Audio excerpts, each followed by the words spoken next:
and now your experience. Diary of a CEO. You treated me so great, and you were so kind, but so intelligent. Your questions were phenomenal. I was blown away of how much work you put in to that show, down to every little detail. When I walked in, everyone was so friendly. We do this interview. We talk for. Do the whole interview, and we went everywhere. We talked about my upbringing, my mom, everything. I was like, oh my gosh, I didn't know I was going to talk about any of that stuff. But you did your homework and kept it moving. And on the way out, I go, oh, thanks a lot, dude. That was great. And we were leaving, and you go, here, Jimmy. And you gave me this, and I go, oh, thanks. And it's the Diary of a CEO, and it was photos of us doing the interview. And timestamps. This is me in real time. I was wearing that sweater, but that's not the joke. But I mean, these are quotes that I was saying as we were doing the interview. Someone was making this book as we were talking. Then you handed it to me, and I got in my car up and I left. I'm like, started crying. I was like, this is the greatest thing ever. I loved it. Thank you for that. Do you plan all that stuff? Yeah, like I have to give the credit to our team because we have the most incredible team, but our culture is to really sweat the small stuff. And that's been our philosophy since day one. So it means everything. It means thinking about the music to play when you walked in and researching. I researched the first concert. The Beatles? The Beatles, yes. Yeah. You're a big fan of Sting. I know that the first concert you went to with your parents was A.I. Weird Yankovic. Yes. I don't even know who that is, but so Weird Al Yankovic. Oh, get ready. Get ready for Christmas. You're gonna get a nice package. You're gonna get a nice package from me. Yeah. Weird Al is my favorite first concert, of course. I've never heard of that, but we played that. We put it in our nice little playlist, and then you walk in, and you probably don't remember this, but the first thing you remarked. Because remember I had those glasses on that were recording everything? Yes. The first thing you said was, oh my God, it smells so nice in here. So we think about the smell, the CO2 levels in the room, because that has a huge impact on both our... The CO2 level? Yeah, there's some crazy stats that I read a couple of years ago that if the CO2 levels get above about 400 parts per million, it's like drinking alcohol. It's like having a beer. If it gets from 400 parts per million to 1,000 parts per million, which is just me and you sat in an unventilated room for 30 minutes... you lose about 20% of your cognitive capacity. It's 21% of your cognitive capacity. But in my interviews for the first couple of years in the Diary of a CEO, we realized that the CO2 levels in the room were about 1,500. So I was drunk for the first 200 interviews. Genuinely, it has a huge impact. So, our game is we think sweating the small stuff over time, and if you have patience, is a much easier strategy than trying to find some profound way to win. And also with this is, I think, partly inspired by a study I read many years ago called the peak end rule, which is how Uber built their company. They understand that the people remember the very peak of an experience and the end of an experience. So we do everything we can to make sure the end of the experience is really, really great for you. And this is, so if you miss the flight on the way to a holiday, it's much worse than if you miss it on the way back. And people say that when they're asked. So we try and make the ending really, really good. So I'm so glad you're talking about. It's this type of stuff on the podcast all the time. It's like stuff you're like, oh, that's the greatest thing. I will never forget that. You just told me that. But tell me a little bit of your story. I mean, you started in your kitchen doing this in 2017, and do you remember hitting record for the first time, going, I'm going to give this a shot? Yeah, my team had told me there's this thing called a podcast. So I went on my way home from work, went to the Apple store, bought this microphone, actually recorded it under the stairs near my kitchen. And I remember taking my sock off at 2 a.m. in the morning, and I put it on the microphone because I was getting lots of... the P sound, P sound. So I stick that on there, I plug it into GarageBand on my laptop, I record it, and I'm talking about very graphic things.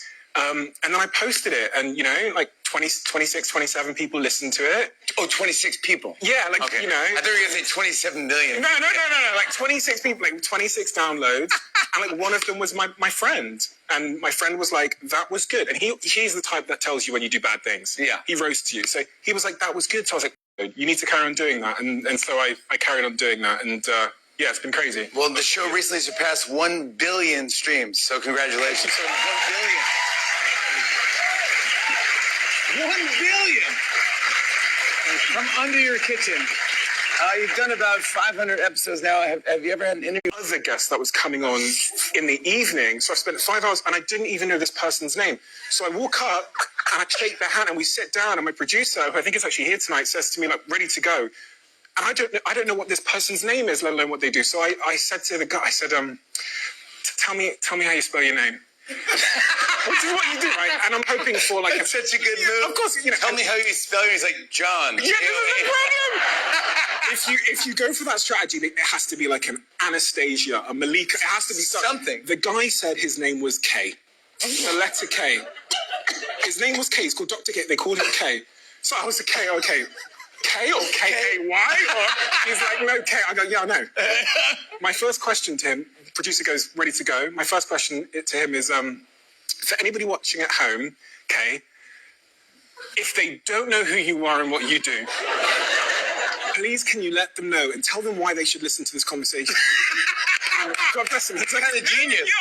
Yeah. And he said, amazing answer. And do you know what? We had one of the most downloaded conversations in the show's history for the next 3 hours. Is that right? Yeah, it was one of my favorite conversations ever, and it was one of the most downloaded that we've ever had. And it taught me to never do research. No, it taught me that as to be a good interviewer, your job isn't to lead, it's to follow. And if you listen, people will take you where they want to go with a conversation, because most people haven't had someone just listen to them really for like more than 10 minutes ever in their life. And it was a beautiful conversation. So, oh my God. Yeah, so now I don't do any research. Yeah, right. No, that's not true. Well, I can't tell you how much of a fan I am of you and also your team, and everyone took care of me. I've never gotten more better feedback on any interview I've ever done than your interview. So thank you so much. And I wanted to say as a gift to you while we were doing this interview. Oh, no. I did a drawing of there's you and there's me. There you go. That's for you. Thank you. Nice to see you. Stephen Bartlett, everybody. Check out all new episodes of The Diary of a CEO every Monday and Thursday, wherever you get your podcast. More Tonight Show after the break. Stick around, everybody.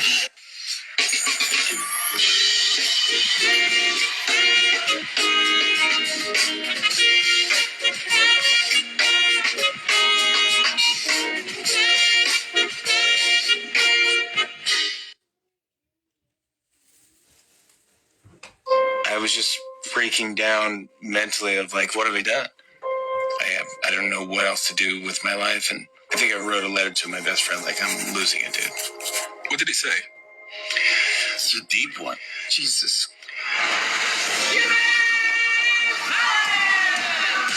Jimmy, I was reading through your business portfolio and it's extremely extensive. You founded a production company, a ride, shoes, you got the ice cream, the Tonight dough. But the through line here is about making people happy. I've always wanted to please people since I was a kid. And in your 8th grade class, you were voted most likely to replace David Letterman on the late night show. Is that crazy? Because I ended up doing... Well, it does feel like you pulled that into existence somehow. Well, I was beyond obsessed. I wanted to be on Saturday Night Live. So I worked at the Improv, where I think the paycheck was $7.25. You didn't really eat much. Like, I would turn cardboard boxes on the street into tables. It's tough. It's a lot of rejection, but the stage time was priceless. And eventually you get a phone call? I got an audition for Saturday Night Live. This was my big opportunity. I remember going on stage, did my first impression, and I blew it. That was probably my lowest moment. It was very depressing. You'd said that if you didn't make it on SNL before the age of 25... I was going to kill myself. Did you mean that? Yeah, but I just knew that I would be on Saturday Night Live. It was going to happen. And against all odds, I did it. How old were you? 23. So crazy. Jimmy, I found some photos. Can you tell me about this one? Oh my God. Wow. This has always blown my mind a little bit. 53% of you that listen to this show regularly haven't yet subscribed to the show. So could I ask you for a favor before we start? If you like the show and you like what we do here and you want to support us, the free, simple way that you can do just that is by hitting the subscribe button. And my commitment to you is if you do that, then I'll do everything in my power, me and my team, to make sure that this show is better for you every single week. We'll listen to your feedback, we'll find the guests that you want me to speak to, and we'll continue to do what we do. Thank you so much. Jimmy, what do I need to know about you to understand the man that you are? And when I ask that question, I'm specifically trying to understand your earliest context. Because you're in many respects an anomaly, but you're an anomaly that was very, very clear on where you wanted to go in your life from a shockingly young age. So I'm wondering what gave you such clarity and what the context was that made you the unique way that you are. Gosh, that's a great question. That's gonna be the whole show right here, because I want to find out. Maybe entertaining or being funny is probably, or wanting to satisfy people. I think, and wanting to please people.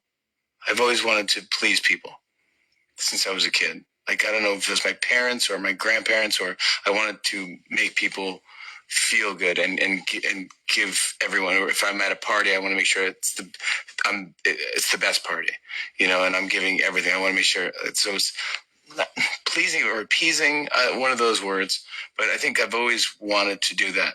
And that's kind of what I do now. Do you have like an earliest memory of that behavior? I think wanting to do good in, like, I don't know, at sports maybe, or, in grade school, or I remember I was an altar boy, so I was, at one point in my life, I wanted to be a priest. Yeah, which I think I'd be a pretty good priest. I think it'd be funny, and, I could have good delivery, Someone said to me once, they said, maybe you got your first taste of wanting to be an entertainer from being an altar boy, because you're up on stage, kind of, technically, and there's an audience, and you're up kind of performing. I mean, walking around, and you're wearing an outfit, kind of, wearing costume, and, so it's kind of theater in a weird way. But I remember just kind of wanting to do good for, like, make my parents proud, or my grandparents proud, or there was a kind of, it all happened so fast that I don't have problems with it, or go back to it and go like, oh, that was traumatic. I just think that I was always like a people pleaser. Your parents were very strict. Yeah, very Catholic, very strict. No cursing, no sex. Very Catholic. No dirty words. I would listen to comedy albums. And my dad would take a key and scratch the curse words out of the record. He would find where the dirty word wasn't stopping and scratch it out of the record so I wouldn't hear it. So I would hear Rodney Dangerfield, and it would skip to the end of the joke. I was like, well, I'll tell you, and then cut to people clapping and laughing. I go, well, I didn't even know what the joke was. It kind of ruined it. I go, why are they laughing? But I didn't quite. But my dad would tape music videos. We'd have these shows in America, called like USA Night Flight or Friday Night Videos. And he taped these music videos. He would watch them on Saturdays and go tape to tape of what videos we could see that wasn't offensive at all, or sexually inappropriate, or something too advanced for us, or something. What was he like as a man? Funny, life at the party, hardworking, very Brooklyn, very New York. He sang in a doo-wop group on the street corners. So he would go, not professionally, but just that was one of the things he did in high school. And then he also fought in gangs, like not just beat each other up gangs. Like, I don't think anyone killed each other, but this was back in the 50s, where they just one street corner would fight another street corner, and then get together and just have a fist fight or something. Tough guy. He's a tough guy. Yeah. He's emotional? No, not emotional. I've never seen my dad cry or any of that stuff. Affectionate? Yeah. I love yous and hugs and stuff like that. Yeah. Not overly, not the way I think I am. I'm hugging my kids every single day and telling them how proud I am of them, and saying I love you, and they say I love you back. And, I'm overly, where I didn't have that. I think it was just, my mom was more that. And I think that was kind of put on my mom, is you're the emotional, you hug the kids and love them. And he was just more like, yep, I love you. That's great. He was rooting for me always, but, a little harsh, but not crazy harsh. Like nothing that crazy. Gloria, your mother. Yeah. Gloria's my mom, yeah. Sadly passed away. Miss my mom. My mom's name's Gloria. My sister's name is Gloria. My dad's named Jim, and I'm named Jim. A very unoriginal parent. Couldn't come up with any other name. Like, those are the perfect names for you. But yeah, my mom was she rooted for me. That was my number one fan. I was the golden child in her head. You know, like whatever I did, she was like, that's my kid. Oh my God. You're fantastic. You got to go. You're great. You know, and she would always root me on whatever it is I did. She would laugh, you know, and I miss her not being around, you know, because I would talk to her every day, you know, sometimes multiple times a day, and, you know, talk about Saturday Night Live, and she'd watch the show and see sketches that was funny. I mean, she was part of my life, and I think part of what built my confidence. Even as an adult? Yeah, completely. You talk to her almost daily as an adult? Yeah. I would call her and just go, what's going on? You know, she loved to talk. That was her. She was great at that. She had one of those phones that had the phone cords that was so stretched out from walking all around the house and talking all day that the phone cord probably was 2 miles long. I mean, it was a pile of spaghetti on the floor. I'm like, I go, gosh, you should get a cordless phone. You won't even believe how your life changes. You can go anywhere, Mom. But she loved to walk around and talk, so she could talk all day long. But then she would call me and say, like, I saw you on TV. Or, you know, if she saw me, I go, I know, Mom, I'm on that show. But she's like, you're on Ellen today. I go, I know, Mom. Yeah, I was there. That was me. I was on it, you know. But she was my number one fan and loved the bits that I would do. And she was one of the most interesting people ever. And like, you know, both of them together are kind of cartoon characters, you know, and by the end, you know, they both kind of couldn't really hear each other, you know. There was a lot of like, what? And my dad would go, huh? You know, I said, what? Huh? What? Huh? And they just say, what? Huh? Until I interrupt and go, stop. Just stop talking, because let's just move on. You can't hear each other. This is insane. But I wish I could give you the best story of kind of what my mom was like. I mean, I remember going home to the house where I grew up in Saugerties, New York, after I was on Saturday Night Live, or maybe even during. And I came home and Mom's like, let's go out to dinner. And I go, okay. I go, but I don't really need to. I live in Manhattan, some of the best restaurants. I come home.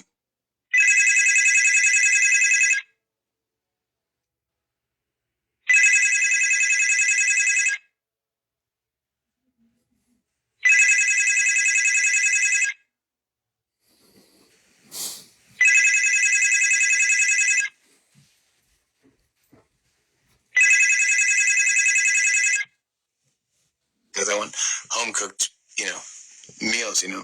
But I go, oh, sure. I go, but just don't make a big deal. Don't embarrass me. She's like, I'm not going to embarrass you. I'm not. I go, okay, let's go. So we go into this restaurant and we sit in and we sit down and she goes, I'm kind of getting a draft. And I go, no, we're not moving. We're not making a big deal. Remember, that's the deal. We're just not making a scene. We're having dinner. Like you said, we're going to go, okay, fine. So we're sitting there and she goes, let's order. I go, you're right. And she goes, I'll have this. My dad's like, I'll have steak. And I go, she goes, I'll have the lamb chops or something. I go, great. So we're waiting and they come over with my dad and my meal, but they forget my mom's meal. They go, you know, we didn't put in the lamb. She's like, okay. So we can't really eat. So she goes, thank you. As they leave, she goes, I'm not going to eat. I go, well, you can't do that because you're going to make a scene. You have to eat whatever. She goes, no, I'm fine. I don't care. I go, please don't make a big deal. She goes, I'm not making a big deal. Just where's my thing? I ordered it. I go, don't make a big deal. Finally, they bring over this lamb thing. After this whole thing, I go, great, just eat it. She's like, okay. So she's eating out of spite, and she takes the first bite, and she goes, and I go, oh my God, she's not joking. And she's like pointing at her throat, and I go, oh my God. So my dad sticks his finger down my mom's throat, and he's like, and she's like making these noises, and I go, oh, this is a nightmare. And then some woman runs over, and she goes, I'm a nurse, and knocking over tables and knocking everything over, and grabs my mom and picks up my mom and gives her the Heimlich, and my mom is making a noise that I've never heard anyone ever. She was making, I've never heard my mom make this. She was going like, oh, oh, oh, oh, oh, oh. and then she pulled it, and then a lamb ball flew out of my mom's mouth and hit the wall, and the whole restaurant is just looking at us. And they sit down, and she's crying, and she's, alive. And my dad goes, "All right, let's just finish dinner." And I go, "Finish dinner? It's over. We're going home. We're buying a bottle of wine for that lady, and we're getting out of here." My dad was like, "That lady should have minded her own business." I go, "What? Maybe it was mom's time to go." But they were that weird and funny, where they're like odd people, but always making jokes. But that was so, and it was embarrassing. But I remember telling that story, and she at a party, and she would love to hear it because that was just very her, and she just did stuff like that where just like, oh, this can't be real. A lot of that. Of both your parents, who are you trying to please the most, do you think? Who are you waiting for the well done from the most? God, and that's a great question. I would say probably my mom. I think I would like to make her laugh, because she had a great laugh. They both did. But I think of both of them, I think my mom would be the one, because I was like, she was a fan of mine. So it's almost like going like, "Do you like my new song? Do you like the second record?" It's like, if you're a fan of the Beatles, "Do you like Sgt. Pepper?" And she would be like, "I like it. I like this, better," because I could tell that she's a fan of mine. So she's like, "Oh, I like this new thing you're doing," or "I like the song you did." I think that was great because I could get feedback from someone I could tell was kind of studying what I was doing. For me, being a comedian and being comedic is so. I say this with the most amount of respect, but it's so strange because it's such a big risk and it's such a unique career to pursue with very little promise of financial return or any real notoriety. Like when I spoke to Jimmy Carr and other comedians that I've interviewed, there's something a little bit. Say it. Crazy, mental, crazy about it. I never, and I still to this day, I don't care about money. I never cared about money. I never did anything for. I just don't do it. I never did it for money, and I worked because I liked working. I worked since I was 13 because I enjoyed, I guess, getting a paycheck, but, and paying for things. But I don't know what things I was paying for. I was 13 years old. But, I mean, I liked the idea of going into work and working a 9 to 5 day and, doing overtime. And I looked forward to working wherever it was. And, maybe it was because I was trying to be my dad, because he would go to work in the mornings and then I would see him at night, when he came home. But I remember just not caring about money. And my mom, I would always put our laundry in the laundry basket or whatever. And my mom would do the laundry. She's like, "Jimmy, I found $5 in your jeans." And I go, "Okay, yeah." She goes, "Thanks." She goes, "Next time I'm going to keep it." And I go, "Do it. I could care less. What am I going to do? I take it." She's like, and then my dad's like, "You should start caring about money." And I go, "I don't think I ever will. I just don't. It never was a thing for me. I never cared about, I got the most, or I got paid, blah, blah, blah. I just love the experience of it all. The experience of work. Any work or any work. It led to comedy, as well as when I did comedy shows. When you worked at the Improv in LA, which is a great comedy club in Los Angeles on Melrose Avenue, you would go up, and I think the paycheck was $7.25. That's what you get paid total. There's no way you could do that for the money, because it's worthless. What's $7 going to do for you? But it was the getting on stage, the stage time, that was priceless, and building an act and trying to get a persona and build a brand and build a character and work in your act that could lead to a bigger act or a Saturday night gig. A Saturday night gig paid maybe $20 a gig, and that was kind of okay money. And they would also feed you on a Saturday, which is great because I had no food. I was just living there, going I got to $7. I can buy some things, but you didn't really eat much. Saturday they would feed you, and I remember my first Saturday gig at the Improv. I go in, it's a big deal, and I'm brand new, probably out in LA maybe 6 months or something. And I worked my way. You have to do any weeknight, anytime they call, you have to be up there. And so I did that and then put my dues in for that and showed up. I did pretty well. I had a good 10-minute act. And Saturday night gig, and I get there and I see Jerry Seinfeld in the restaurant. I go, and I go out to the payphone and I call my parents 1-800-COLLECT. Do you know what that is? Yeah, at least just about. Yeah, it's like a way to make a collect call so that you don't pay for it. If you have no money, so you would call 1-800-COLLECT and someone would have to pay for my parents would pay for the phone call from LA. And I call my mom, 1-800-COLLECT, and she goes, hi, Jimmy. I go, Mom, Jerry Seinfeld is at the club at the Improv tonight. She's like, oh my God, Jerry Seinfeld. Oh my God, I can't believe it. She's like, this is the peak of Seinfeld. She goes, is he going to go do stand-up? And I go, I don't think so. I don't know. He's just eating at the restaurant. I know he's a fan of comedy, and the owner, his name is Bud Friedman. And so he was there with Bud. So I go in, and I'm getting ready to do my act, which was a lot of impressions. And I'm waiting there, and who goes on stage but Jerry Seinfeld? He just walks on stage. They go, we have a surprise for you tonight. And he gets a standing ovation before he even says anything. Comes out, does his greatest hits. I mean, crushing every joke. The famous ones, the sock missing from the whole bit. He did everything, then says, good night, standing ovation, and he leaves. And the guy goes, okay, who's on next? Mark. And this guy, Mark, goes, I'm not following that. And he goes, how about you? And he, there's two other guys here, like Daryl or no, he goes, I'm not following that. He's like, who's Jimmy Fallon? And I go, that's me. He goes, yeah, you're up next, kid. I go, oh my gosh, my first Saturday night, I have to follow the greatest comedian of all. I mean, he was the hottest comedian. It might be one of the best comedians of all time now. I mean, he's the greatest. I had to follow that. It was my first act. I'm like, and so I went up and I had this doll, and I would do these impressions about a troll doll and different impressions of celebrities that would be the hosts of the, like this one. Wow, you do your research. Unless you just carry that around. Like that one. So I would have this doll. Oh my gosh, this is my act. So I would have this and I go, hello, I'm Jimmy Fallon and welcome to the auditions for Troll Productions Incorporated. We're looking for a star or sponsor for a new line of Troll. I would do like a British accent. I don't know why. I thought that was cool for me at the time. Probably sounds terrible to you.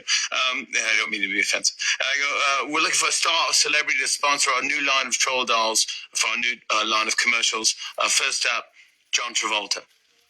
And then I go, she's like, I swear to God, I mean, like, look at his hair. Like, who does this? Who does his hair? Like, it's so weird. Like, what kind of doll is this, right? I mean, like, I can't even, like, play with this thing over here, Sandy, I would do something like that.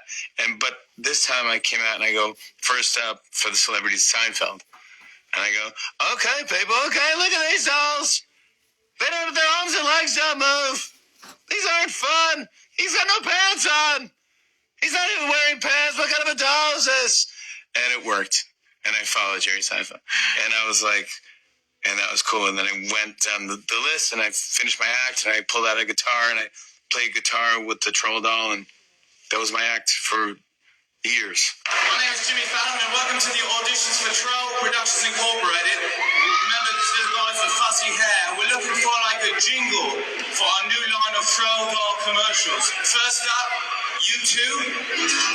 Troll down on the street. Got a job on money.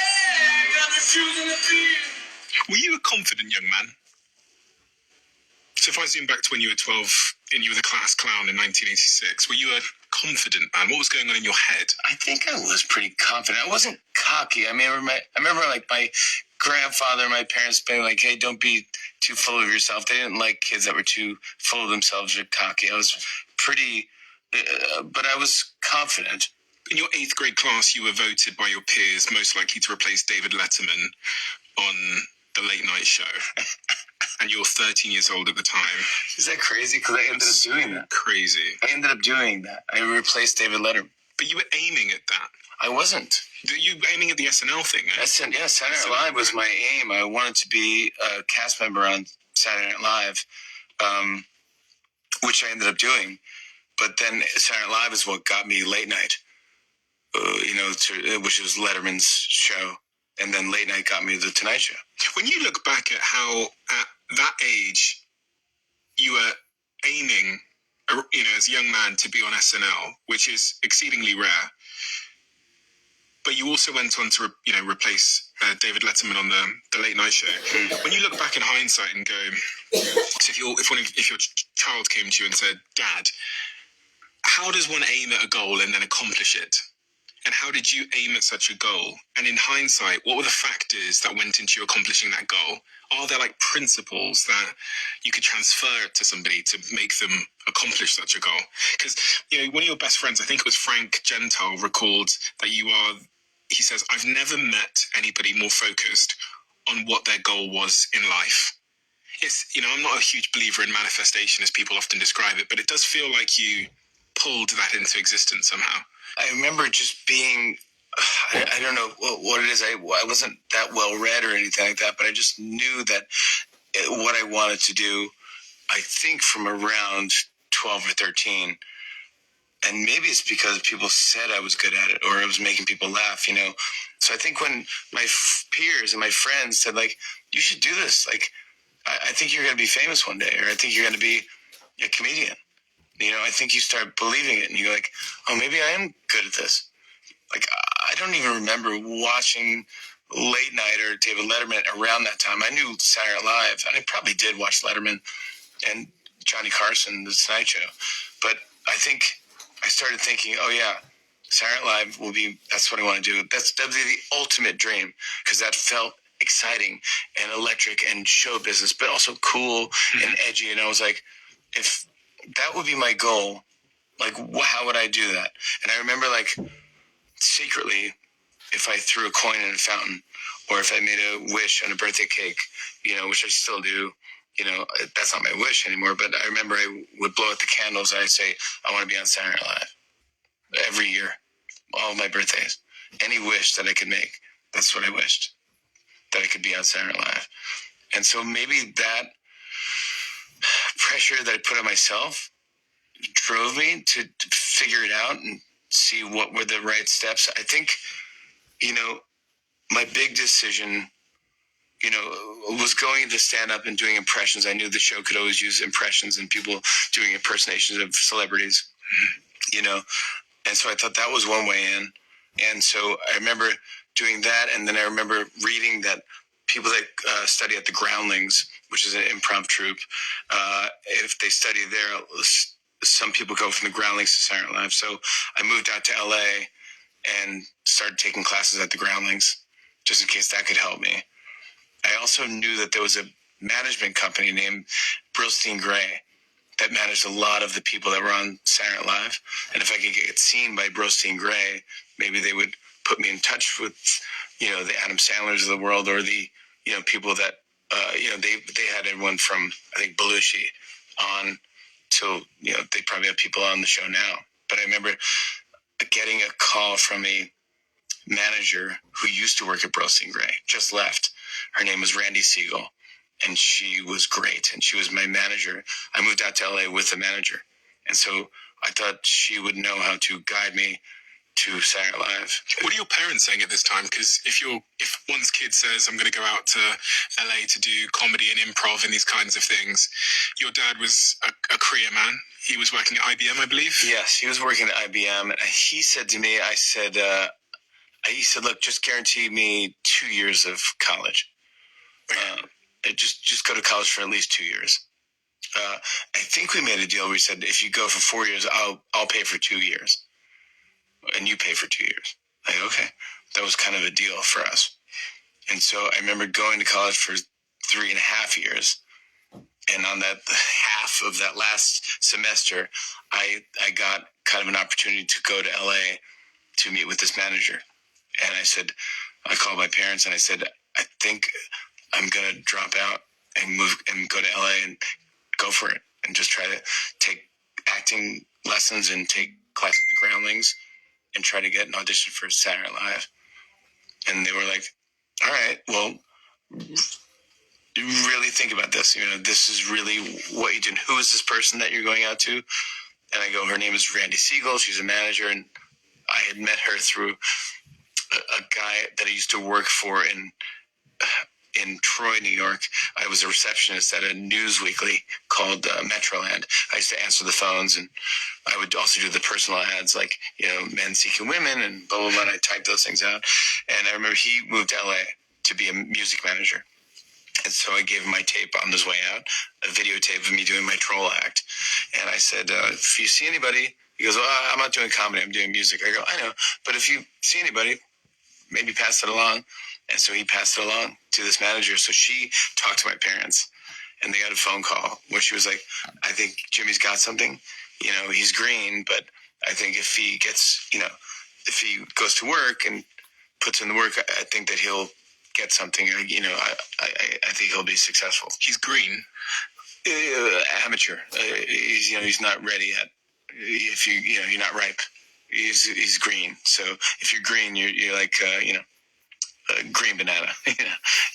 Did you ever give up on yourself, or did you ever doubt yourself while you were out in LA? Yeah, definitely. A bunch of times. It's tough when you're just not getting it's not working, and you want to tell everyone that it is working, but it's hard. It's a lot of rejection, and you end up like you're just trying so hard, and you go, I know what I want, but it takes so much time to get there. But in the meantime, you have to take auditions. You have to, because I was like, I didn't want to take acting lessons, because I read somewhere that James Dean would go to acting class and just watch and never do the acting lessons. And I liked James Dean for some reason. So I would go and I'd just sit in the back of it and watch everybody. And finally the acting teacher came up to me. He was like, are you sure you want to do this? Because, you can get so much more out if you did this and started working with other actors. I think you should, because you're a stand-up comedian. You don't perform with anyone. You're by yourself on stage. I think you should learn how to act with other actors. And I was like, yeah, maybe he's right. Like, I'm not James Dean. So I started acting, and then you realize, oh gosh, I'm really not good at this. I got to learn how to do this. It's a skill to play off of other people and to listen to other people. So then I started doing auditions, because that's my manager would get me on audition for movies and stuff. And I think my first audition was to play a lifeguard in the Brady Bunch 2 movie or something. And I had to say like one line, like, get out of the pool. Something like that. And so I remember going, and my line was printed on fax paper. They faxed it over, when fax machines were a thing. And so I had, and they would tell you, bring in the paper when you do the audition, hold the lines so that they don't think that you're off book. So they think that you have a chance of getting better. I go, okay, great. So I'd hold the paper and I go, and action. I go, get out of the pool. You go, okay. You want to just do it one more time? I go, okay. It's quiet. It's just so awkward. And I go, get out of the pool, or whatever it was. And she goes, okay, bye-bye. It actually said bye-bye. And I was like, my face got red. I got so embarrassed. And I got back to my apartment, and my manager called me, and I go, did you hear feedback? She goes, yeah, you didn't get it. They said that, weirdly, she goes, they said you're too green. And I go, okay. She goes, but we have to work on it, just keep doing it and keep doing auditions and working on these lines. And you should get an acting coach and go bring the lines to the acting class and go, can you get out of the pool? Whatever better. So it's just get over and over again. You get rejected and you wouldn't get parts. I got no parts. I probably auditioned for, 30 shows and movies and stuff like that. And you just kind of, it's tough. It's really tough. Say anyone going into the business or acting or any of that stuff, the entertainment stuff, you're going to get beat up. It's going to be to the point where you're like, I'm so depressed I can't do it. But just know that if you can just get through it and keep working, eventually, whatever it is going to happen in life will work out.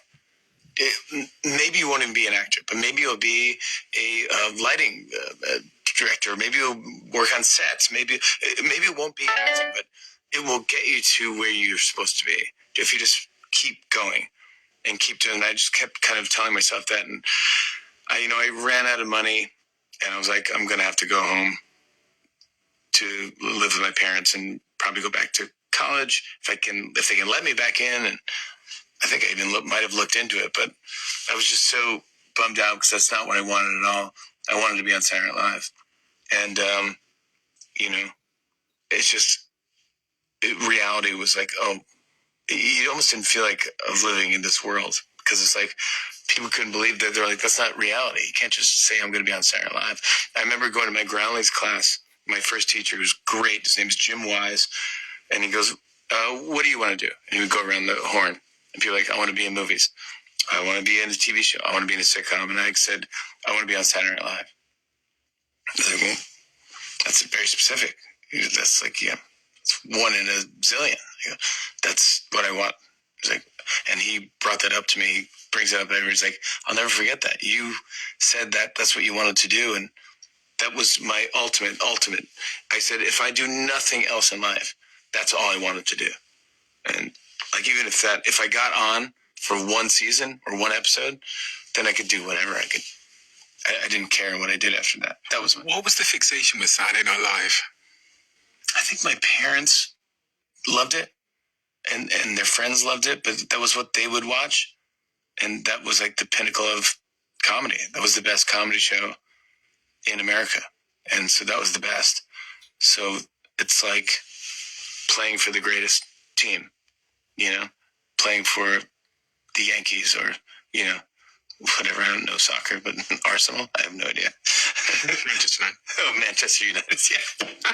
You couldn't help yourself. Oh, my gosh. But yes, playing for that. You're playing, you want to play for the best.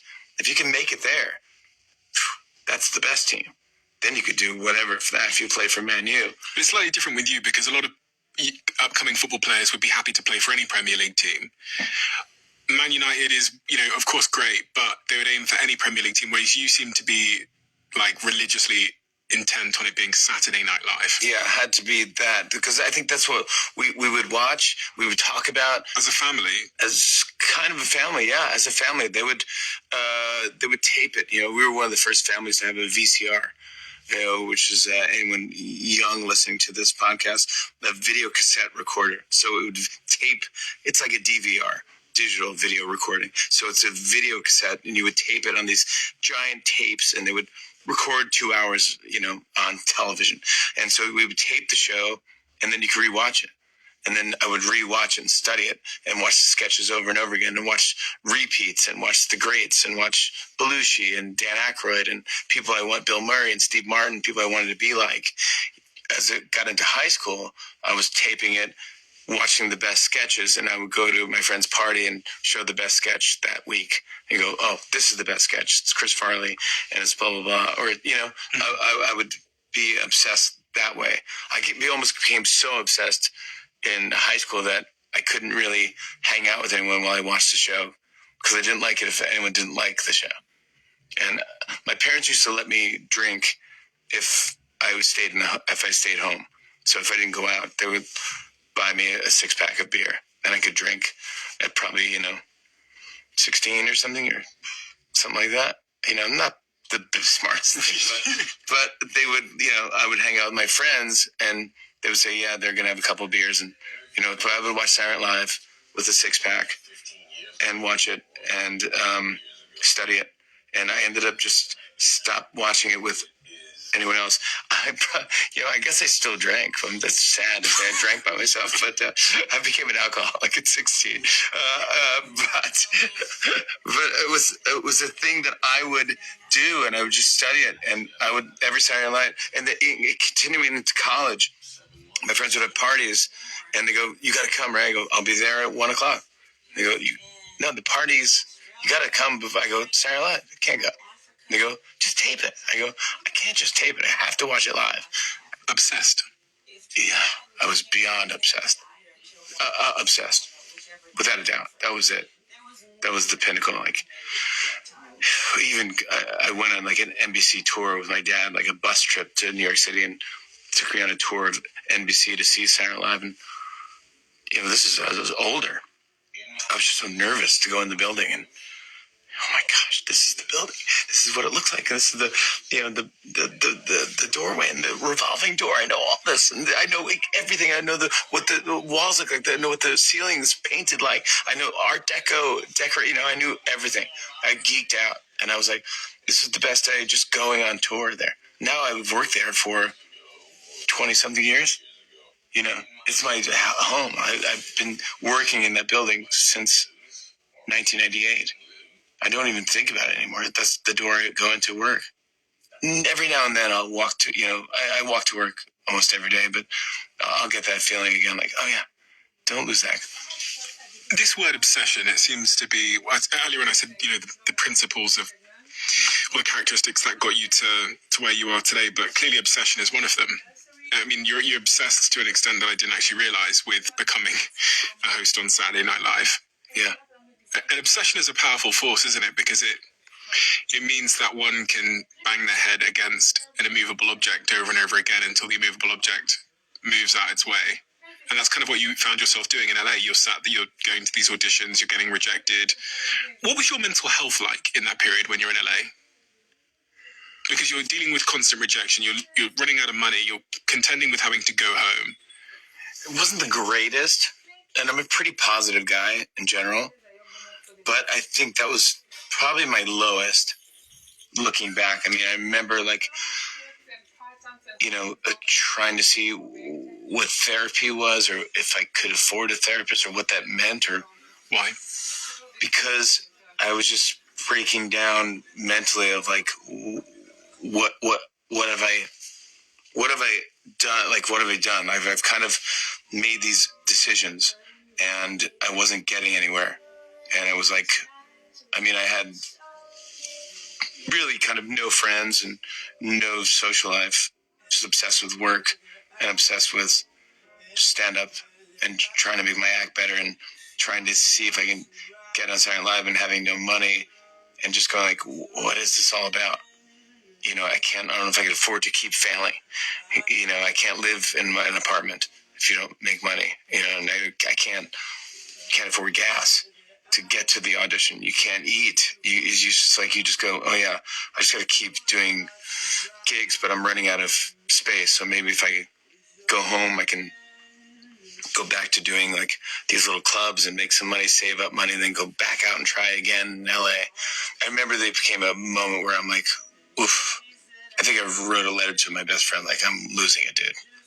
And in fact, I know I did, because he still has the letter, and he works for our show now. And he says, I have it, and I'll publish it one day. I'll give it to people if I need the money. I'll release your letter if you emotionally broken. I go, but that's what best friends do. They hold it over your head.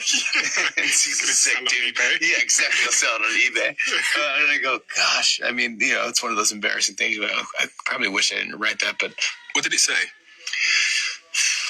I don't even ask, but I think it was something to the point like, I'm losing it, and I don't know if I can make it, and I don't know what else to do with my life, and something to that or effect, or I miss college, I miss you, I miss having friends, I miss going out, I miss I think it was that. It was like maybe regretting my decision to move to LA. Was there anything that this Jimmy might go back to that Jimmy and say to him at that time, if you could, to some message that maybe he needed to hear that he wasn't hearing? Maybe advice or... Yeah, I mean, of course, the advice would be like, it's going to be okay. I think probably the best would to go back and be like, hey, I'm proud of you, dude. Like, you're doing exactly what you have to do. You're doing what you have to do to become me. So I'm so proud of you. So keep it up. I mean, I would, all the things that, like, I remember just in LA, and like, I remember like finding cardboard boxes that were thrown out in this garage next to me and bringing that in, not dirty or anything, but new boxes. And I would put sheets over it, and they would become tables. So I would use that as like kind of an end table next to my bed, stuff like that. And you go, oh yeah, it's creative. You could look at it so sad to talk about it now and go, oh my God, you're by yourself and you had cardboard boxes as tables. And you go, I didn't think about that. I was just trying to be, that would look nice if it had a sheet over it. And that looked kind of cool. It was very kind of dormy, but I think about, I don't know why it just made me think about it now. So maybe, I mean, having cardboard furniture was depressing.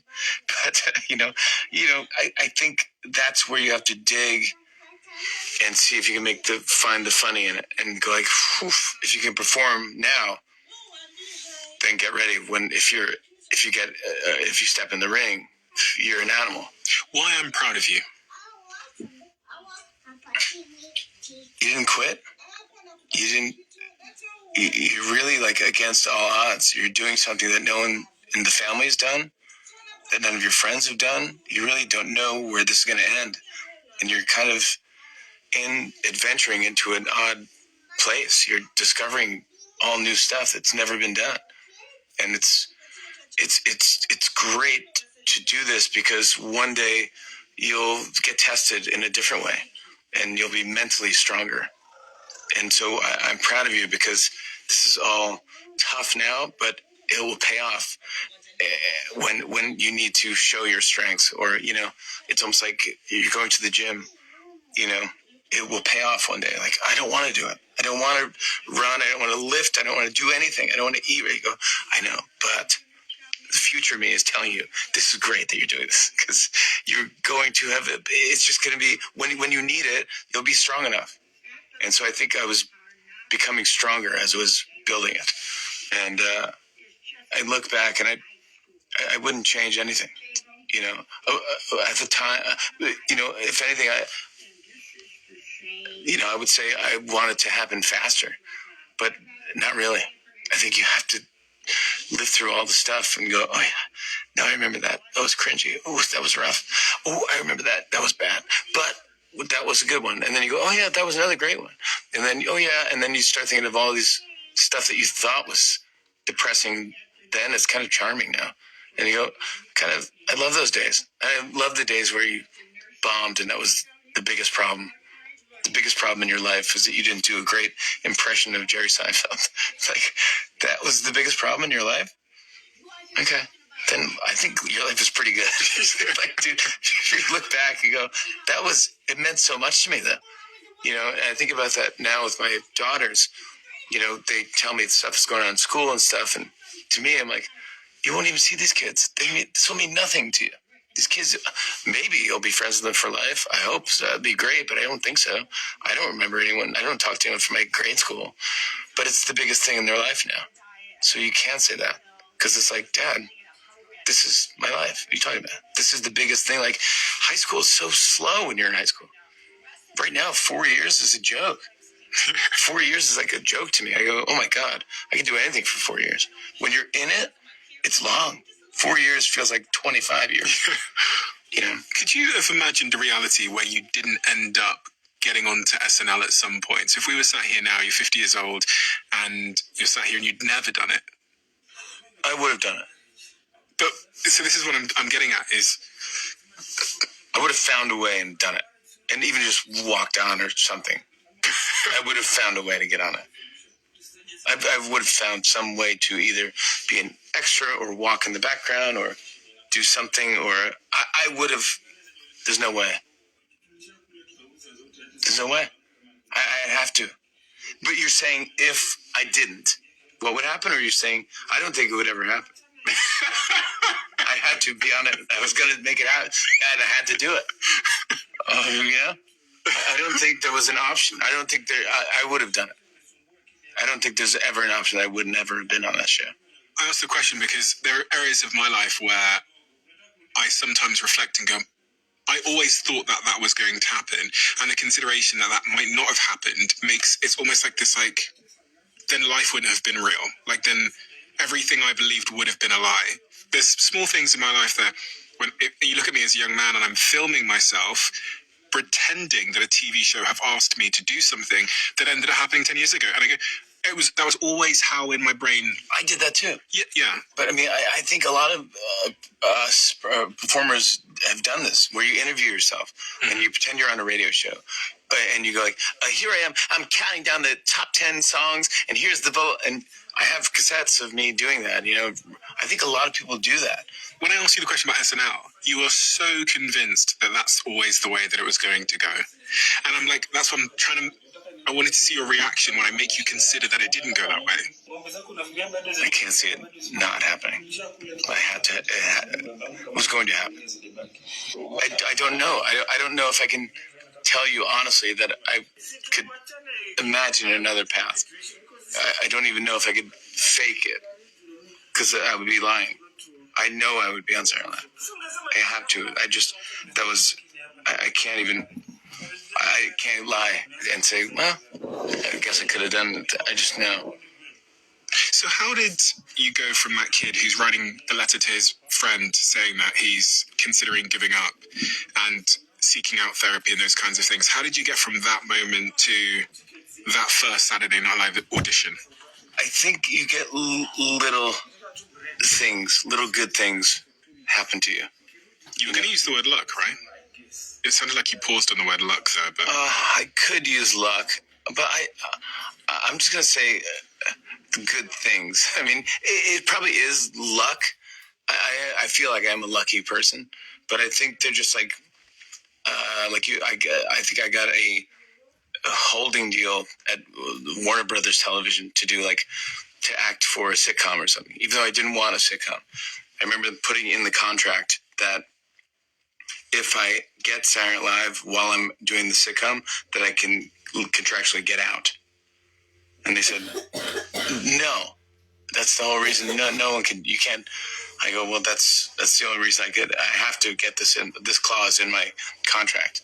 And they said, no one's ever asked for that, but okay. So they put it in my contract. So if I was on the show didn't get picked up. But if the show got picked up and I got a chance to audition for Saturday Night Live, I could leave the show contractually, because they were like, it's not going to happen. But so I ended up acting and getting a little money, which is great, because I could stay at my apartment and actually still work on my goal of Saturday Night Live, while I didn't want to act in sitcoms. But that helped me take a breath and go like, okay, I got a couple more months of opportunity. And eventually you get a phone call? Yes. My manager sent tapes and tapes and tapes to Saturday Night Live saying, he really wants it, blah, blah, blah. And so I got an audition for Saturday Night Live. This was my first 2 auditions. My first one, I went to do stand-up, my troll bit, on stage at the comic strip here in New York. And I remember going in and having my one outfit that I owned that I thought was the best, and some shirt from the Gap or something, and Nike sneakers that were like, it was such a big deal. I only wore them on special occasions, and this was it. And I went on stage with my troll doll, and I saw Lorne was in the audience. He had his hat on. He's the founder, creator. Yes, he's creator of Saturday Night Live, and now the Late Night and the Tonight Show. And I remember going on stage, and as soon as I did my first impression, I knew it just didn't work. If I didn't have the audience. It was cut down from a 10-minute act to, I think, 3 minutes. And I had to catch the audience, hook them in 3 minutes, and leave. And I started the first 20 seconds. I could tell, this is bad. And it was sweaty. It was a bad audition. And I left, and I go, oof. And we went to a diner next door to the club with my manager, and I had coffee. It was very depressing. Like, wow, that was it. That was my audition for Saturday Night Live. Lorne Michaels, who's the creator of the show, was there. That was my big opportunity, and I blew it. Here, so let me finish it. It'll be fine. Let's figure it out. Went back to LA. They said you didn't get it. How did that feel? For some reason, at that point, I don't remember. I was a bit numb, I think, then. And I think I was starting to work on my act and really getting into stand-up, and I just kind of kept thinking in my head, I have to get another shot, another chance at auditioning or showing them what I could really do, because that was just not the best that I could do. But it wasn't too long after that where I got another phone call from Saturday Night Live. How old were you when you got that second call? 23. So I heard you'd said that if you didn't make it on SNL before the age of 25, you were I was gonna kill myself. Were you actually? Yeah, I wrote that in something, in some journal or something. You wrote what? If I don't get on Saturday Night Live by the age of 25, then I'll kill myself. Did you mean that? Yeah, I did. But again, I knew that I was going to be on Saturday Night Live, so I guess I didn't really mean it. Because I was going to be on Saturday Night Live before I was 25. So crazy. I knew that I was going to be on it, so it wasn't really a threat. So funny. Do you know what's funny? Is the actually it's in my book behind there. There's a screenshot of my diary, and in the front page of my diary it says "Before I'm 25," and it has my goal written in the front of my diary, and I've published it in my book, which is on the shelf somewhere. Isn't that funny that I had the same thing where I'm like, before I'm 25 years old, I will have to do this. Yes. Yeah, and it happened, thankfully. But did you think when you were typing? I didn't say I was going to kill myself, but yeah, I think I typed it out, but I was into computers, so I think I typed it. I think it's on some file somewhere. Oh, okay. I think I said I would kill myself. But I definitely said, 25 was my thing.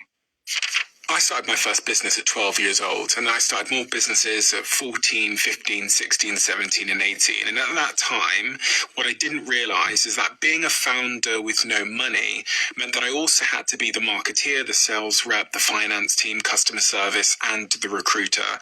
But if you're starting a business today, thankfully, there's a tool that wears all of those hats for you. Our sponsor today, which is Shopify. Because of all of its AI integrations, using Shopify feels a bit like you've hired an entire growth team from day one, taking care of writing product descriptions, your website design, and enhancing your product's images. Not to mention the bits you'd expect Shopify to handle, like the shipping, like the taxes, like the inventory. And if you're looking to get your business started, go to shopify.com/Bartlett and sign up for a $1 per month trial. That's shopify.com/Bartlett. And you get the second call for the second audition around 23, 24 years old. Yeah. So then I said, do you want me to do the troll doll? And they go, no, we'd rather you not do the troll dolls because we've seen that already. They go, okay. Was that the end of the troll doll? Well, that was my whole act. I don't have much more. That's all I did was the troll doll act. So I'm like, what do I do? So I just kind of did the troll doll act under a guise of a different thing, where it's like a celebrity charity, or I think it was how you doing? Here we go. Oh my God! My mom always told me to gets a lot of how you doing to get some exercise, and so she used to say all the time. She'd say, "Why don't you go to the store with your mother?"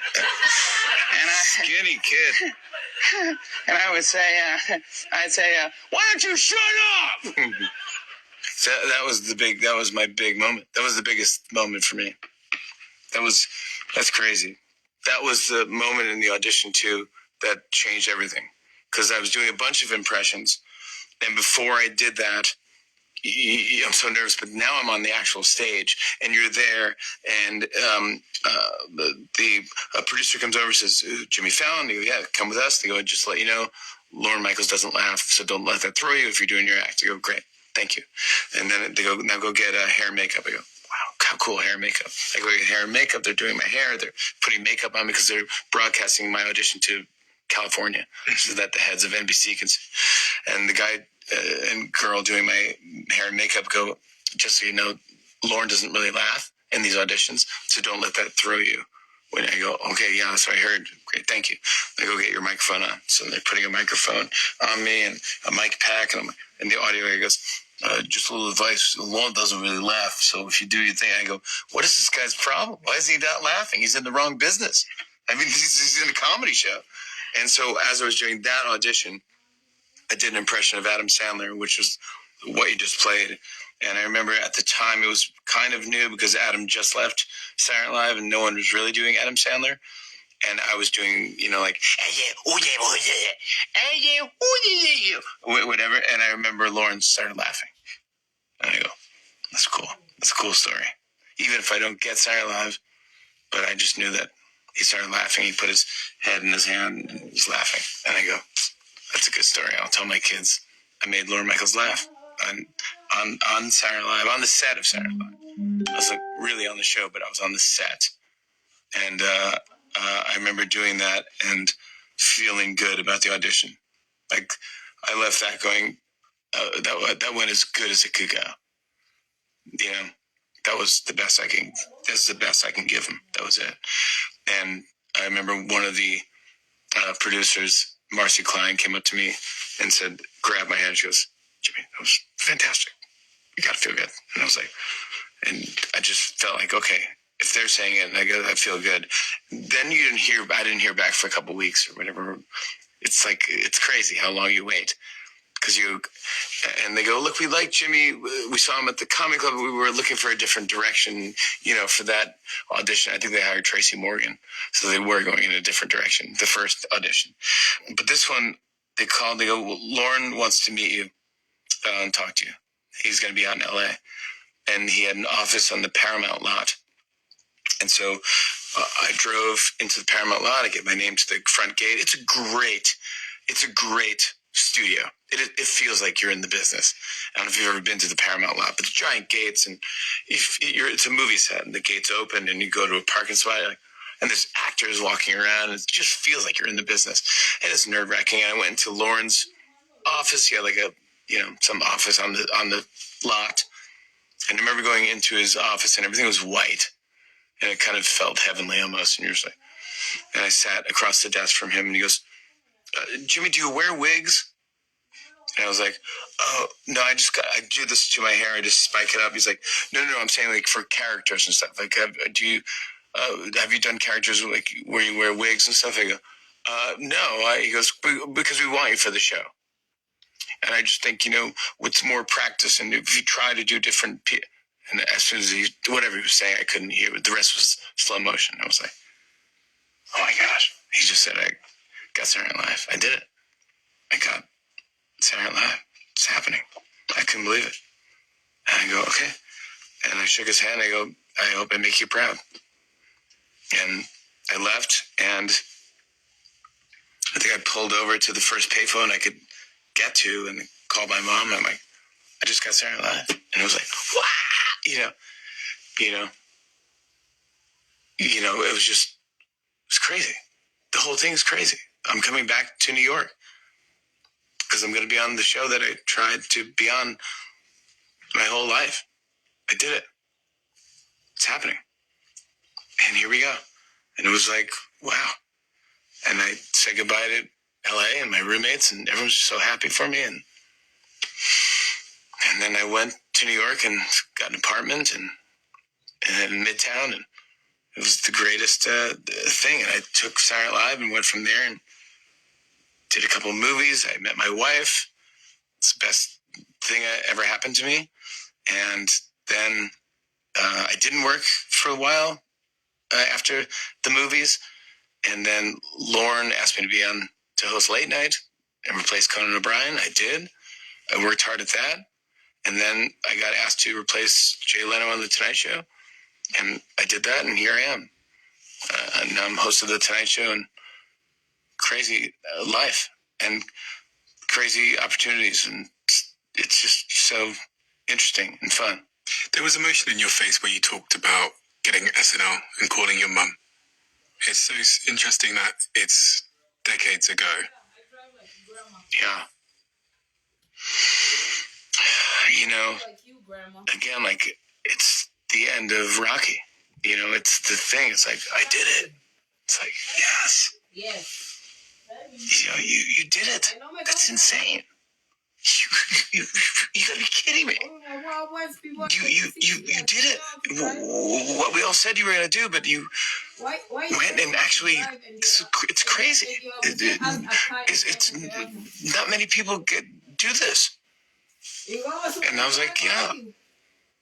And to talk to your mom, who was your biggest fan and always believed in you, that's emotional. And it's like, how can this be? It's just, I don't know. It was just done. It's just the whole thing's kind of crazy. It's amazing. Is there anticlimax?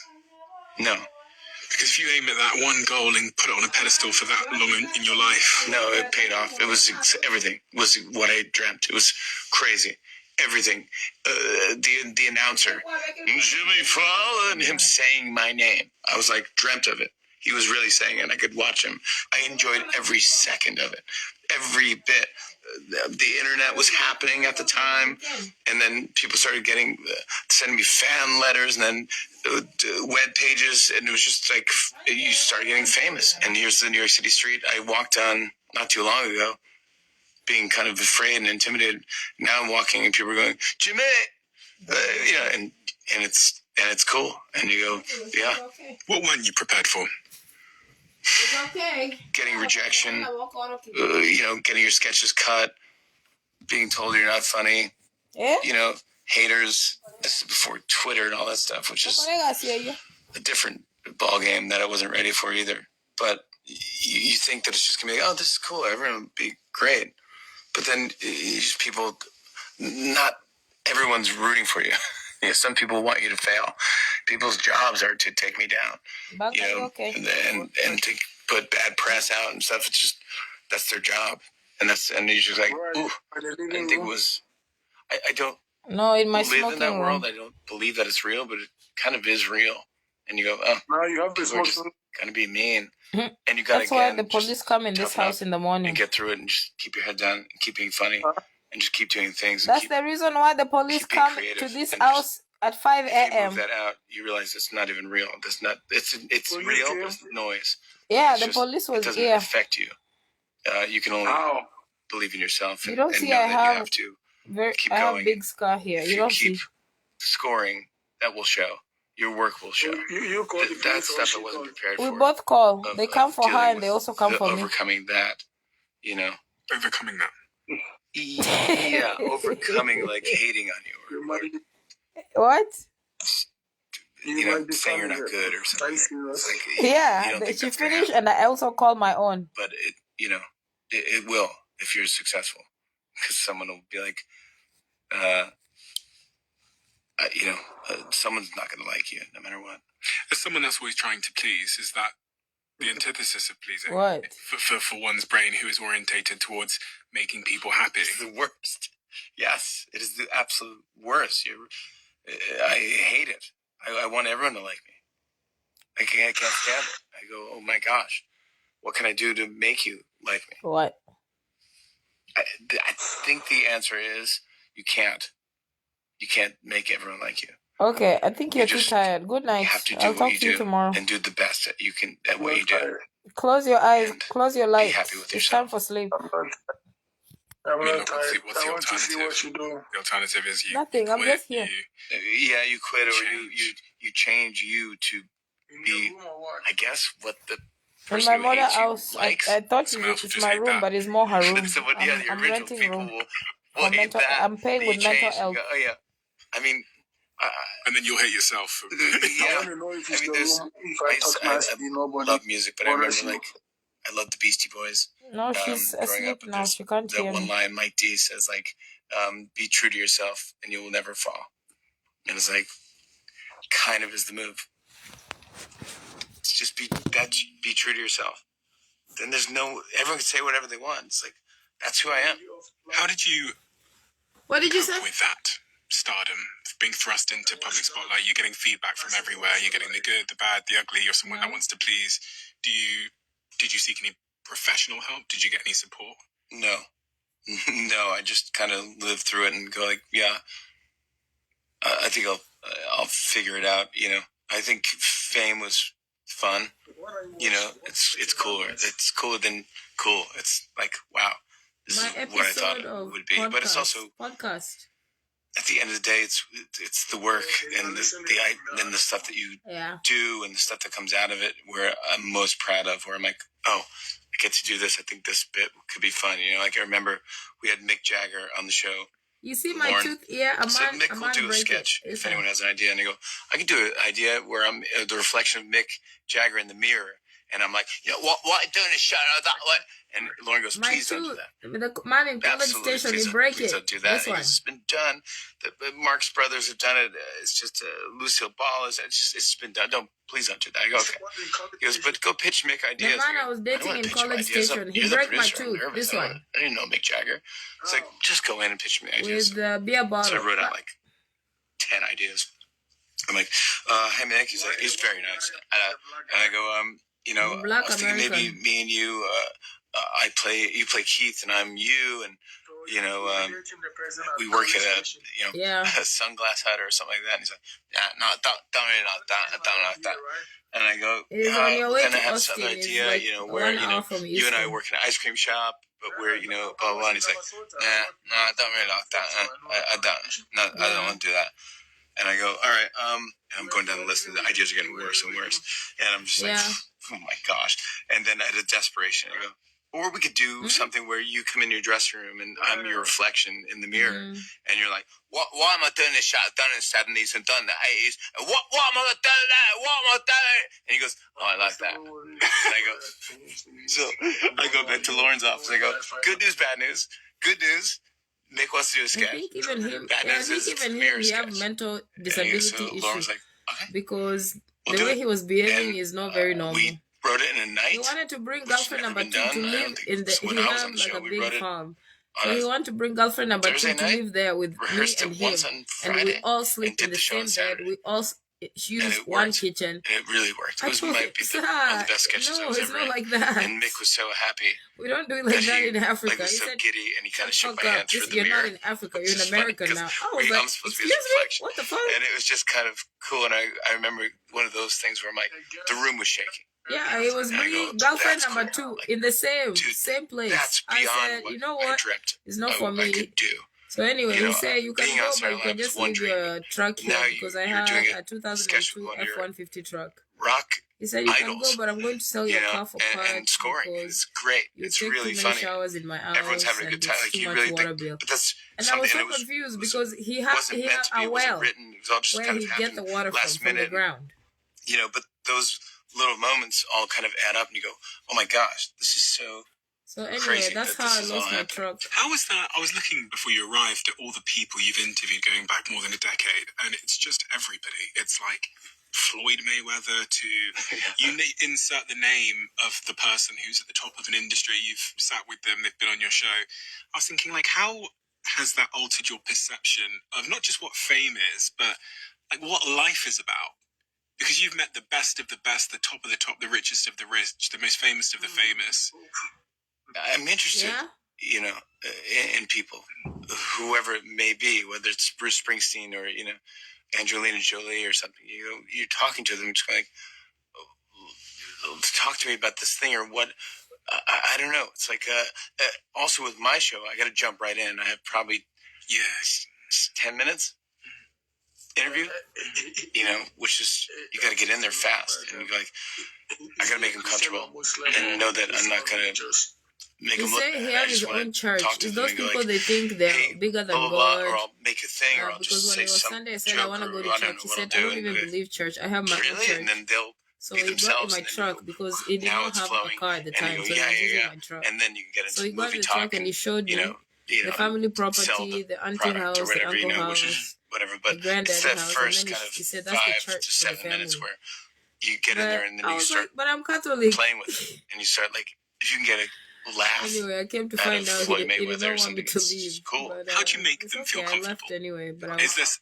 You must have something that you have learned about what it is that makes someone feel comfortable. I don't know. I It was don't on his have an property. He exact was using the recipe. keys because I I will allowed tell him you to that use I it, and go then in he just before the decided show to keep to their it. dressing room and say hello before the show, Okay. just to say hi. How's it going? Then I'll just talk to them. Sometimes I talk to them longer than the interview. Yeah, I bought it for Because we'll get talking about 2,500. something or life or some bit or their parents or something. Just get into real 2002 life talk. F-150 And white by the time they truck. come out, they feel like we've already talked, so it's less pressure. I think also after 16 years of talking to, I've seen everyone at their highest. I've seen everyone at their lowest. I've seen people date people they shouldn't date. I've seen people get married and have babies, and just really fun to watch. And it's fun to go back, and now even if I see these people once a year, twice a year, I feel like I know them a little bit. And you're like, oh yeah, Floyd, good to see you. What's up? Or Mick, how's it going? How's how's your kids? We can just talk, and we're caught up, and you're like, oh yeah, and it kind of feels like maybe it doesn't to them, but to me, it feels like I just saw them yesterday, and that we're even though it's probably I haven't seen them in a year. It's for my mom. It feels like I just saw you. You go, oh yeah. How do you stop it from getting old? When I say this because she's sleeping in our bedroom. Now she's sleeping in my brother's bedroom. I was really for about 4 years. I think you're sick. I consider the starting point when we started on YouTube. And I wonder what I've got to do to make sure that I never get bored of doing this. You need to see I don't think you ever will. There's just so many interesting people. Psychiatry. There's so many people in this world. And it doesn't end. I mean, 4 years, I'm trying to think of where that was. That was around at the end of late night for me. I mean, you're doing all the things. You're just expanding.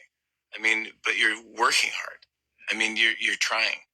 I think just keep trying. If you stop trying, you get boring tomorrow. Mm-hmm. But here you are in New York with 10 cameras. I mean, you're not in London. You're not in your kitchen. This is fake. Don't break the illusion. This is fake. This wall's not real. This is not. There's a light here. This is all fake. This is all a fake thing. This is how you don't make it old. You have to work. And this is all. Nothing here is real. This is all a studio. But that's how you make it not get old. But this is. I think how you make it exciting is you got to put the work in. Don't get tired.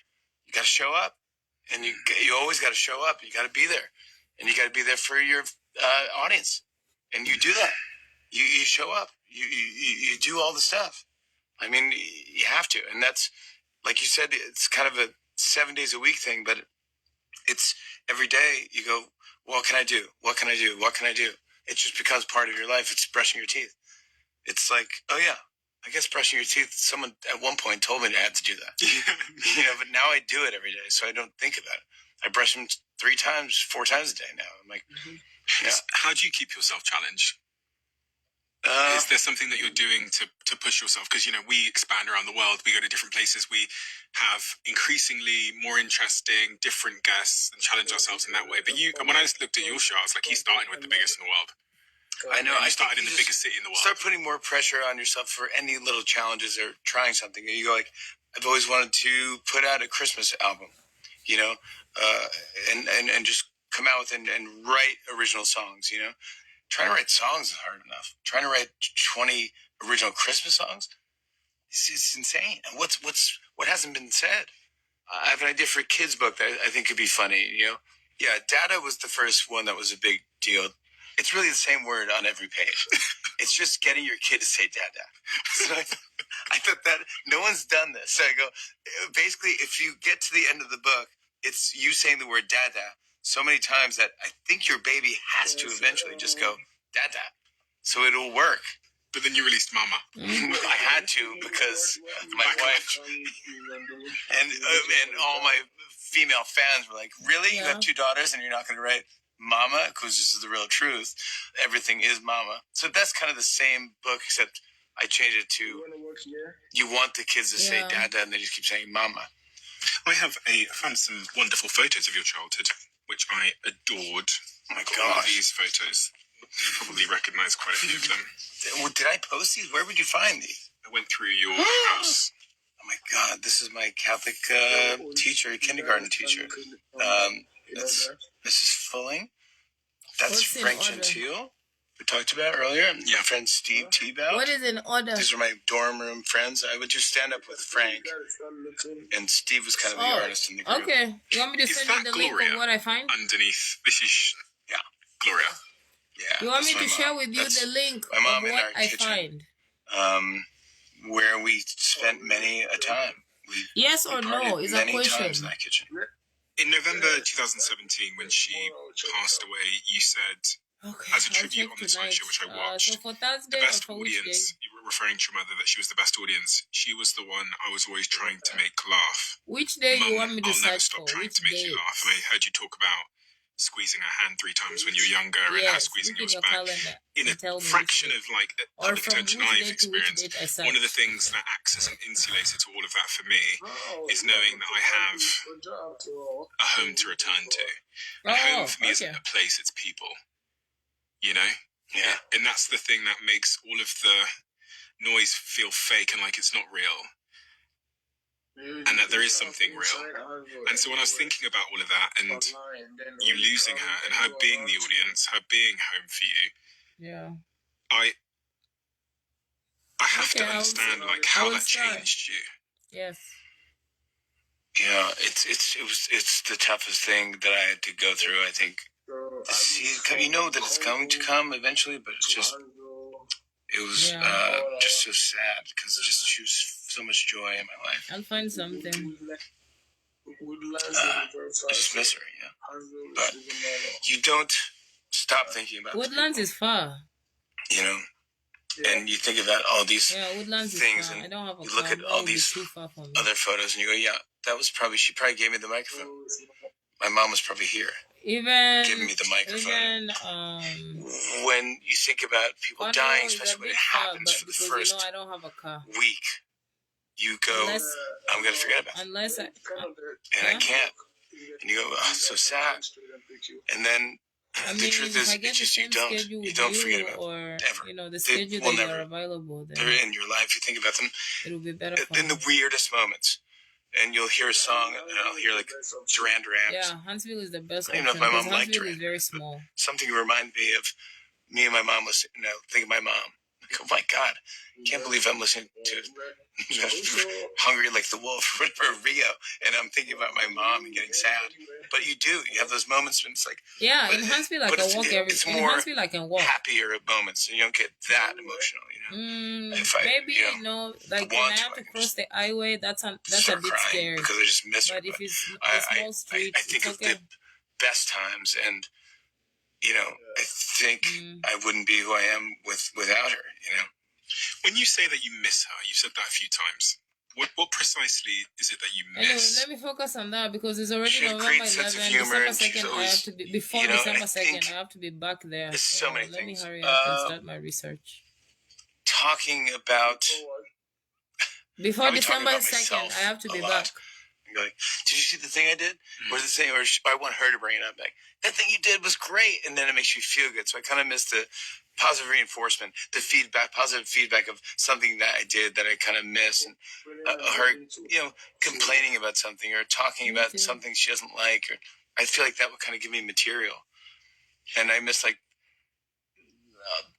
calling on my birthdays and, she's so much love. She just loved me so You're sleeping much. on the couch today? I worry about this because I think sometimes we don't realise Okay. the importance of certain relationships So until we you lose want them, me and to my watch parents you are getting play? older. And I think I have some kind of like subconscious existential fear that there will be words And unsaid. I'm asking, or I you want me will to watch learn the you? hard way that there's things I should have said. Yeah, you kind of, I've seen you I break. think I said everything. It sounds like you spoke to her a lot. I did. I said everything. She knew that I loved her, and it kind of happened fast, which I kind of hope. I think that was a good thing. I don't know how to I read hope it doesn't happen Arabic. I slow know how to for read you, English. because I don't know if I could take that. This happened really quickly, Okay. and so I was like, if I can understand, that's Are okay. you able to grieve? I like knowledge. I'm Were you not able to afraid of grieve? knowledge. yes, I like I knowledge. went for it. My wife was really The helpful knowledge- with that. She was like, go for it. Just That's just okay. cry and just Okay. grieve, because That's okay.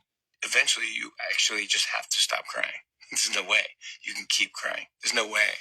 But you feel like there's a hole in your heart and a hole in your lungs. You feel unhealthy, and you feel like you have to go to the hospital, that you're going to die. You just have to go through that, and you go, and then you just get it out of your system. And then, as time goes on, you just start able not to a laugh problem at for the me. things. I Kind like of happy cooking, memories. but I I like cooking when I have sad my she's own not here anymore, but ingredient, my own glad for condiment and what you gave me, seasoning. all the memories. I mean, it's way outweighs the sad thing. wish he was around. Okay, It's the only thing. If you then harp okay, on that, we'll eat it's Kenyan too food. I depressing. hope it's okay for you. Did it change your perspective on your own work? Because it's funny. Well, I remember it's thinking funny about my for old you. business when it was like it was my entire life. I was thinking, if I lost this person in my life now, I don't know if my business would mean the same today. Because in part, I'm doing this for them. Yeah. Yes. Yeah, and when I book You the still ticket, I'm do gonna it book the same for them. weekend I go to see my dad. From your house, In I a can weird walk way, I to my still dad's do this for prison. my mom. I think of I her think when I I do can. things. It's a long walk, goes, but I she can would do be- it. She would be psyched. She would be proud. That would make her laugh. I still think of her. But it's getting cold. For That's the most place where things it's I do. messing me up. She would love that. When it's hot, That would when make her it's laugh. hot, That I would don't make her mind. I proud. carry She'd be like, clothes to change when I that's get funny. there. Or that's I walk, I good sweat, that you did and that. when I get there, when Her they loss, do you their turning checking, 50? the Yeah. second Putting all these checkpoint, pieces together, they it seems have, like this might no, have where you inspired pick me your up inside the little increased house concern where and I go there after I guess they drive check me. I for told them, can I longevity change? and I'm health. walking. They said Because we sure. talked just So I before we started changed there. recording, and I asked you what They sort put of my daddy friend of mine clothes for you at in the moment. the One of the things you locker. They mentioned have a was locker. longevity And and then health. when I come out, Yeah. they give it to me, and I When eat. did that Yeah. emerge? Maybe around. I mean, I'm 50 right now, but I think I My think dad, about when he see my me in parents. bad clothes, he They were never clown me healthy. and say, You know, they "You used don't to have any clothes to drink wear." a Like, I lot. don't like when you tell At me the that. time, they smoked. You know, when everyone smoked. I think there's a picture of my mom pregnant with me drinking and smoking, which is fantastic. I mean, gosh, What? terrible. But man, I turned out okay, right? Yeah. We wait. I will. Okay, listen to this back. Like, yeah, maybe I didn't turn I out. thought we said one Maybe it's suitcase. a lesson. But yeah, I think about being around for my kids and trying Oh to yeah, professional. be alive and kind of Yeah. financially stable for my Yeah, kids I'll too. bring 'Cause 3 or 4 I pairs. don't think my That's parents enough. thought about any of that stuff. They just go, no, just have. It was a lot of fun and like a lot of support and like that was a lot of the thing. You know? But they didn't work out. I think we bought a treadmill twice, you know, different times. Just tried to make it something that we would all do, and no one Yeah. ever did it. So what does that actually mean for you in terms of your longevity and health journey? Does it mean that you're going to the gym, you're thinking about what you're eating? Yeah, they stole I'm most definitely of my eating good clothes. better. They got I'm stolen in Fort work Worth. out when I but, can. I mean, I still have a You know, few. I walk. When I used to every work day. in my teacher job in North I love Carolina, walking. those clothes are still here in But North yeah, Carolina. I try so to. I have a few. I just have to you get know, through it. Tomorrow I I will don't organize drink as them. much as Actually, I I might used even to, and start to select what I want to pack and put I it get aside. checkups. So when it's time to Not pack, that I I'm just put unhealthy, it in the but I think suitcase. you know, I just want to be around for a long time. I don't even know how long I want to live, to be honest. I don't want to be that old that I'm older than everyone. I mean, I want to have people my age. I don't want to be 130 and no one else is like, dude, that guy won't die. I mean, eventually it should happen. I just want to be. I guess I'm going I want to it to sleep. all I can't happen find kind my of in the right sleeping way. pill. And then eventually, I think it's in as the you get, Deborah house. So you go I guess on I'm and just gonna they'll try to all sleep pass away. But I naturally. want to be able to be enjoying everything now. For anybody that likes matcha, for anybody that likes lattes, one of my companies has just launched canned matcha lattes. And I was speaking with the founder, Marissa, and she said that creating this product has been no easy feat. They tried launching in 2021, but as is often the case in business, the development process turned out to be extremely complex. So they've spent the last 4 years testing and refining every single detail to create this, which is a Perfect Ted matcha vanilla latte and a Perfect Ted matcha strawberry latte. So what we have here in these cans is barista quality matcha straight from the can, and it tastes like it's just been made from your favorite cafe, naturally sweet and naturally creamy in a can. And the reason why I've invested in this company and I drink matcha is because matcha as an energy source gives me lasting energy without the big crashes that I get from other products. Grab their ready-to-drink canned matcha lattes at Waitrose, Tesco's, and Holland & Barrett, and PerfectTed.com, where you can use code Stephen40 for 40% off your first order. Make sure you keep what I'm about to say to yourself. I'm inviting 10,000 of you to come even deeper into the Diary of a CEO. Welcome to my inner circle. This is a brand new private community that I'm launching to the world. We have so many incredible things that happen that you are never shown. We have the briefs that are on my iPad when I'm recording the conversation. We have clips we've never released. We have behind the scenes conversations with the guests and also the episodes that we've never, ever released. And so much more. In the circle, you'll have direct access to me. You can tell us what you want this show to be, who you want us to interview, and the types of conversations you would love us to have. But remember, for now, we're only inviting the first 10,000 people that join before it closes. So if you want to join our private closed community, head to the link in the description below or go to doaccircle.com. I will speak to you then. Is there a next chapter in your mind that you're looking at already? Are you thinking about life beyond TV? Media's changing so much. I mean, you were one of the sort of real pioneers that rode the shift towards the internet and digital, and you've got more bloody followers on YouTube and Twitter and Instagram than anybody. I think you've got like 100 million followers or something crazy. Even on the floor, not but like the roof. Are you thinking about the next wave of Jimmy? Not really. I feel like this is a good gig for that type of aging. I think the older you get, the better the talk show gets. Thank you. Like, Johnny Carson did it for You need a stand for 30 years, I want to say. You need a little stand. And, I think I can do it as long as there's an audience, and I feel like there is always going to be an audience. I feel like I know everyone's like TV is dying, the ratings are dying, but I don't think it is. I think when TV is just as powerful as I'm going to get you a present for your phone. Some of the best accessory entertainment, the best shows are on television. If you call it something else, if you call it Netflix, or if you call it, live podcast, whatever it is, you're still watching. You need entertainment, and thank God for entertainment, because you just find yourself when you're needing some outlet or creative or something, or even a break, whatever you want to call it, meditation. Television's there for you. You can turn on television and watch a movie, watch a show, and you're like, this is great. For an hour of my life, I don't have to think about my problems. I'm thinking about their problems, or I'm watching a reality show. Whatever show it is you're watching, but your brain's moving. Mm-hmm. It's not like your brain's shut off. You're listening to this podcast. You're not just zoning out, going.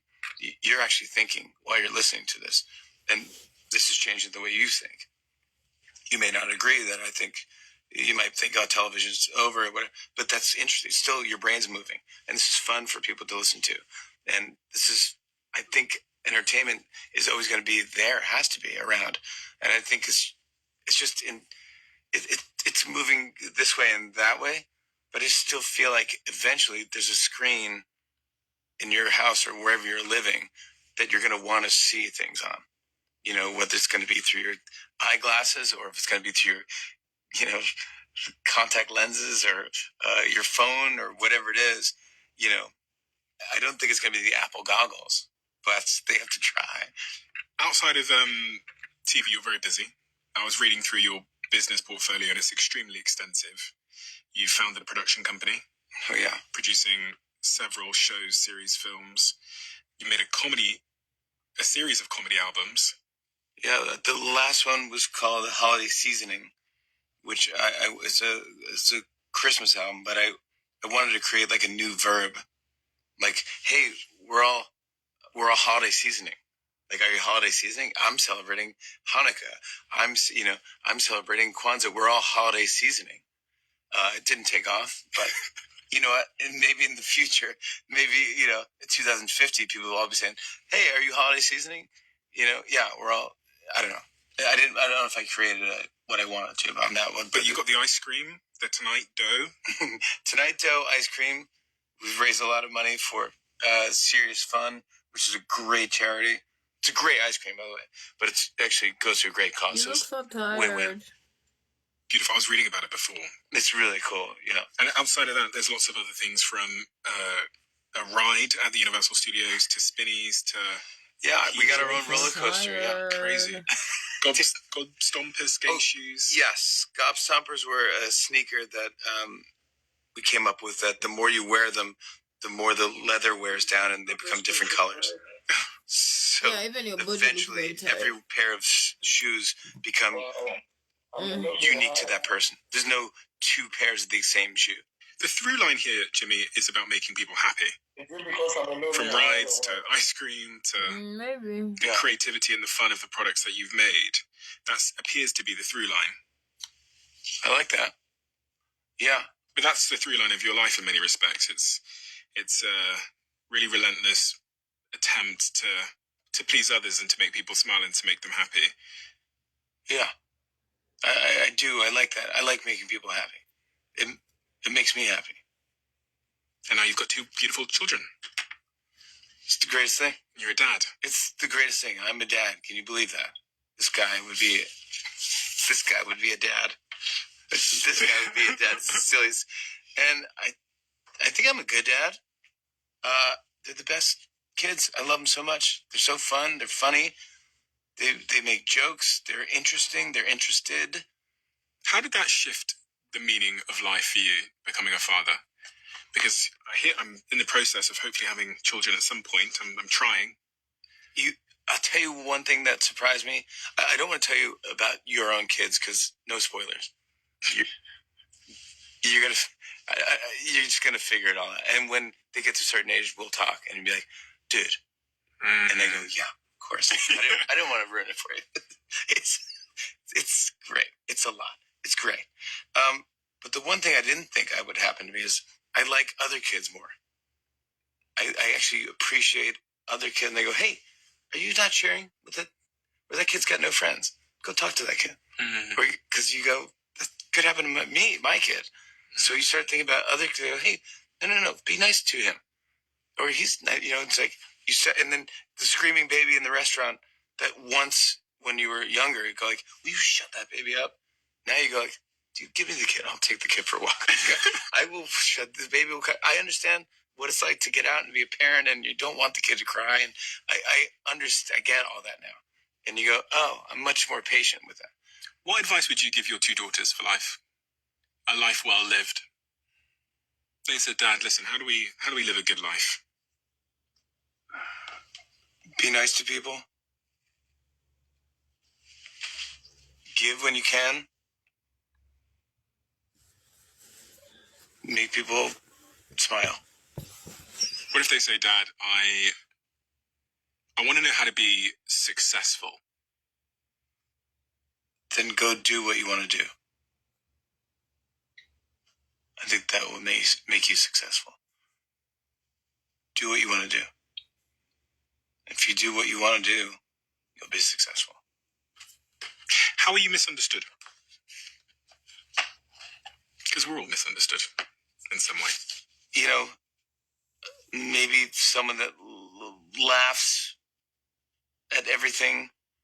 I don't really laugh at everything. I do have a good time, but I don't laugh at everything. I think the one way I'm misunderstood is maybe people don't think that I know what I'm doing or that I'm just living through life like I don't know what's going on, but I do know what's going on. And I do care. And I put a lot of work into what I do. And I really put a lot of thought and care into things that I put out. And what does your gravestone say, Jimmy? If you could write it yourself. I would say he had a good time. That's not bad. I like that. Jimmy, thank you for doing what you do. It's so unbelievably apparent to me as someone that's just spent a little bit of time for you that in your heart, you are an incredibly pure, well-intentioned, happy, radiant person who has a really authentic desire to spread that to other people. And in fact, gains a tremendous amount of energy and happiness from making people like me and everyone that you met in my team behind the scenes happy. And we need more people like that in the world, especially in times like these. There's so much division and the internet is an absolute war zone.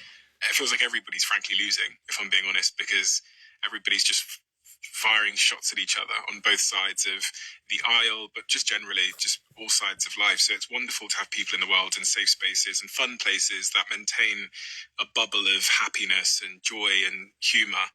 And you're one of those incredible spaces on the internet, but just generally in life as well. So thank you. It's such an honour to have spent time with you. And you're someone that I've looked up to forever.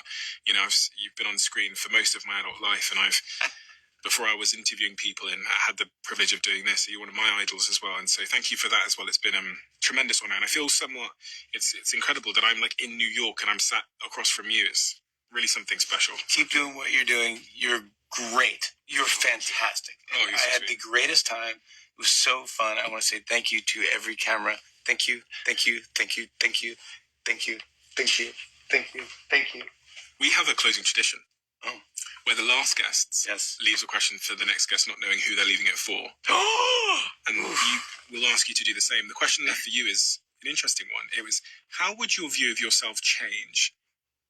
And how would your behavior change if you learned beyond doubt that reality is not objective, but exists only in what you do and your actions? God, the edibles kicked in, whoever wrote that one.